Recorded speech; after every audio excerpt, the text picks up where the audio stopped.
everyone, and welcome to the 103rd episode of Don't Forget the Popcorn. It's Halloween! Happy Halloween! And like I said, spooky reviews all month. Today, I'm going to be reviewing a movie that I never saw, and I'm slightly upset. I'm now just seeing it for the first time. Over the years, we've had some great horror dolls in the genre: Chucky, Jigsaw, Annabelle, even Megan.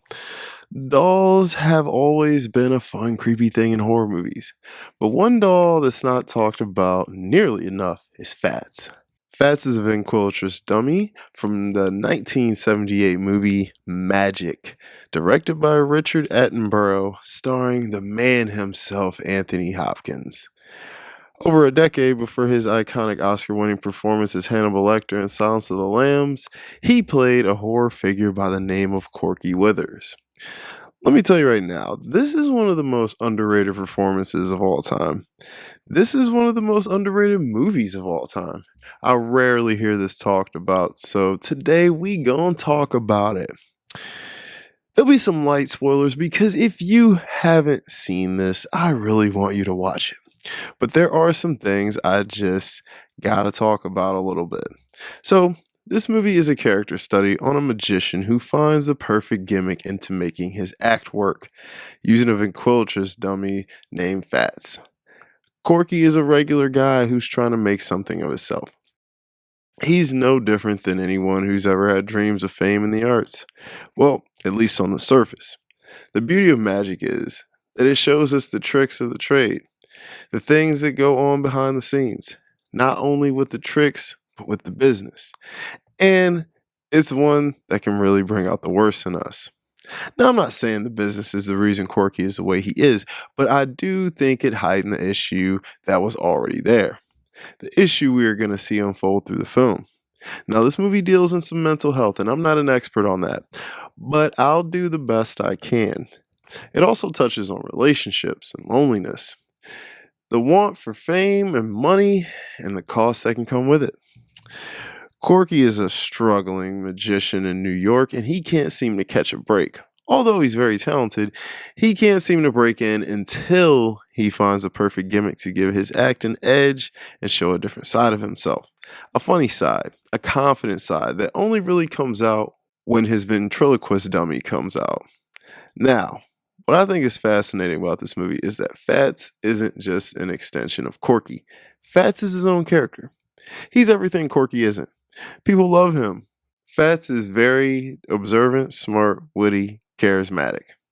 The only trait I'd say Corky has of these is he is also smart. But their intellect is in different ways. These two guys are just yin and yang. They balance each other out very well. Almost an opposites attract kind of a thing. I found it so interesting that not only was Anthony Hopkins playing this terrific role, but he was also controlling and really speaking for Fats. It's very impressive and also adds so much grit to both of these characters. Only a handful of actors could pull off this kind of performance, and Anthony is definitely one of them. This movie has some layers to it. Although the main issue is apparent pretty early on, you don't quite know where it's going to go or how deep, and that's what keeps you on edge and wondering.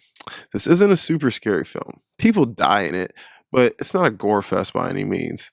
It's a psychological horror that shows you how certain mental health issues can be horrific if going unchecked. Like I said earlier, I'm by no means an expert on mental health, but I do know how destructive it can get to yourself or to others when it's not handled properly. Corky really tried to avoid his problem, and I think we all can relate to Corky in one way or another.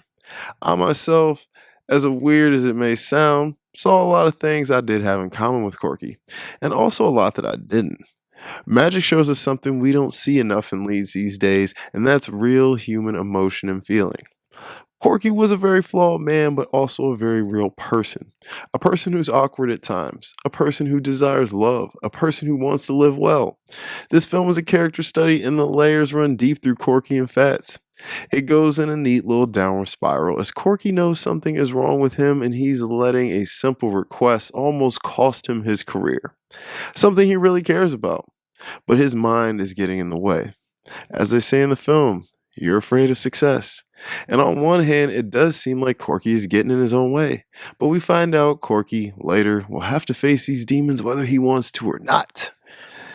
Now, we got to talk about Corky's agent, Mr. Green, played by the legend Burgess Meredith. His agent is a very important character, although he's not in it a whole lot. He sets everything up. He gets Corky his opportunities and actually cares about him. He's got that slick, flashy New York vibe with the cigar and the jewelry. He's got this kind of mobstery vibe to him. But he gets shit done and knows the business very well. He coaches up Corky and gives him confidence. But for the life of him, he can't seem to really understand why Corky is avoiding a great opportunity for him. He refuses to take a mental evaluation for a network job that would take his career to the next level. His reason? They should just trust him. Green doesn't quite know what's up, but he knows something is up. The issue leads Corky to go to his hometown to get away, where he ends up staying with an old love interest, Peggy, played by Anne Margaret. We'll chat about her later. But Green goes to great lengths to help Corky. He wants him to succeed. He's a great agent, honestly. Think Ari Gold from Entourage. The problem is, Green figures out what's wrong with Corky, and he feels that he must get Corky help. But Corky thinks this will ruin him, and he isn't going to let that happen. We all need a Mr. Green in our life. Someone who is going to uplift us, but also going to hold us accountable. There's a scene where Green confronts Corky about his problem, and he asks him to do something to prove he's okay. And man, it's one of the most tense scenes I've seen in a while. It shows us some real struggles and how scary and shocking living with mental health can be. Let's talk about Peggy a little bit. Peggy is a lady that Corky knew in his past. He comes to her property to stay for a while, to clear his head and get his material right. A nice secluded small town he grew up in, and he wants no one to know he is there. He had a crush on Peggy, but never told her. Now, like I said before, Corky isn't the smoothest or most charismatic guy, but when he has Fats with him, it brings out a different side of him. He uses Fats to lighten up things with humor and honesty. And with that, paired with his passions, she does start to fall for him. Peggy is married though, and this makes things very interesting. Looking at Peggy and her husband, we see what a lot of relationships and marriages go through. There is clearly love there, but a lot of love lost for a lot of reasons that are very relatable and common with a lot of couples. Now, I bring this up because their relationship is very well written into the horror. The tension here could be cut with a knife, and that could be literally or metaphorically. Either way, it's a great touch to the film, and I'm sure it hit home with a lot of viewers. As I mentioned earlier, this movie is layered and tense. The longer Corky stays here, the worse his condition is getting, and he is starting to lose it. More and more things come out about him and why he is the way he is. And like I said, even though it's glaringly apparent what the issue is, they still do a great job of building intrigue. They layer the issues in, and the condition just creeps through. I think this movie did a great job of addressing an issue that is more common than you think in a nice, nuanced way. Fats is the best character in this movie. And of course, he isn't real, but Hop brings him to life. Like, for real. Fats feels more like Chucky in the way his presence is so felt, even when he's not in use. The use of ventriloquism in this movie is probably some of the best I've seen in a movie. He creeped me out a lot. His face, those eyes, it was very unsettling. He keeps it super real and it's brutally honest in all forms of his comedy. He's also a little messed up in the way he thinks. But I don't want to give away too much if you haven't seen it, because Fats, you just gotta take him in. The way this movie ends, I thought was actually pretty perfect. I felt like it had to end this way. It shows us how important mental health is and the importance of doing what you need to do to take care of it. This movie had great direction, a decent score, but what really makes this work is the acting. Like I mentioned earlier, I think this is one of the most underrated performances of all time. But all the supporting players are bringing it too. I don't know. I just was really convinced here. I can get it if a lot of people think this isn't as good as I do. I thought it packed some great suspense, great tension, some decent horror, and it keeps your attention. I was glued to the fucking screen. It's actually pretty funny as well, and the writing is pretty slick. So make sure you watch this Halloween season.